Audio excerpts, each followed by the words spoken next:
So we're here today to talk about something that all of us have. Debt, number one. And then a lot of us, not all of us, have credit or credit-related issues. And so for some of us, it's we don't have any credit. For others, it's, wow, that information doesn't belong to me, or what do I do? And the reason why this is important is because it affects our ability to get work, it affects our ability to get housing, it completely elevates how much everything costs us. This stuff is really fundamental to surviving in the United States. We're launching a series of financial wellness workshops in Alameda County, Solano County, San Joaquin County, and Contra Costa. And these are workshops that cover all of the broad range of household financial problems that people are experiencing, from auto loan problems to student loans, medical debt, identity theft. Yo estaba trabajando para una persona como por 8 años temporalmente en una imprenta en San Francisco. Y cuando hice mis taxes, que el año pasado iba a esperar mi reembolso, en vez de recibir 2,100, debía 7,000 y algo. 7,000 y algo va. Entonces, el promedio de lo que yo tenía, yo tengo esposa y hijos en Guatemala, entonces ya no me alcanzaba para pagar ni para nada. Y solo tenía un mes porque me iban a comenzar a quitar de mis cheques. Entonces, no podía ni pagar abogados ni eso y comencé a buscar ayuda. Y gracias a Dios, pues encontré a ellos, que ellos me están ayudando ahora. Por lo menos ya tengo tiempo para que el IRS hasta que comprueben que no soy yo. What we put together is that when he was working for the employer, his employer had asked him for his social security number and lots of other information, social security number for all of his family members, and had actually filed taxes for the business using Alejandro's information, the information of his family members. And so what we're helping him with is trying to address the identity theft with the IRS, with the California Franchise Tax Board.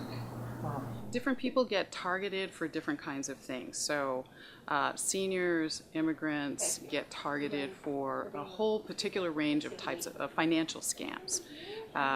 People who may not have a savings account are the most vulnerable people in the United States, and I don't want to exaggerate how many million, that maybe 37 million Americans, maybe way more, who don't have a savings account, because that means that any sort of bump in the road, drop in your hours, then you're pushed over into maybe using some really expensive services to take care of an immediate problem, and then getting set up for a longer term problem. In the wake of the mortgage crisis, we are seeing people who have money recovering fairly well, and people who don't not only continuing to struggle, but actually in some cases doing worse. I think one of the things to focus on, we do want people to know about their rights and options with regard to improving their credit, but also ways to manage their debt. The two are interconnected, and student loan debt is a huge part of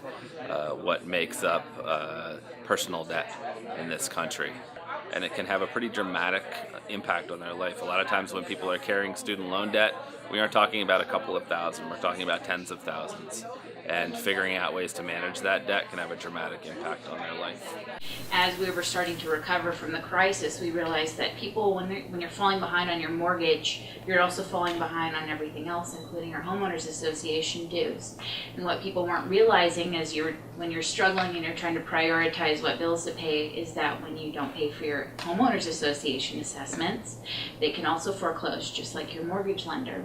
There's a lot of programs out there to help people get the funds to reinstate their mortgage, but not as many programs out there to help them reinstate with their HOAs. And so people need to know what the rules are about what they can do to preserve their home, and that's what we try and do, is educate people on what their rights are to do that. We're a nonprofit here in San Leandro, Alameda, and we have women's shelters and we have a housing resource center. So this information is really good for us to be able to help the women that we have in our shelters move to the next step in their lives, because they have so many barriers that's keeping them from getting low-income housing. Today will be a success if we get 100 questions from all the different media groups who are there, because we want the information to go to the people who need it. And some of that starts not only with our consumer workshops, but teaching the media, who are reaching so many thousands more people than the people we reach in our day-to-day. So I hope to get flooded with phone calls after this event and get asked more questions.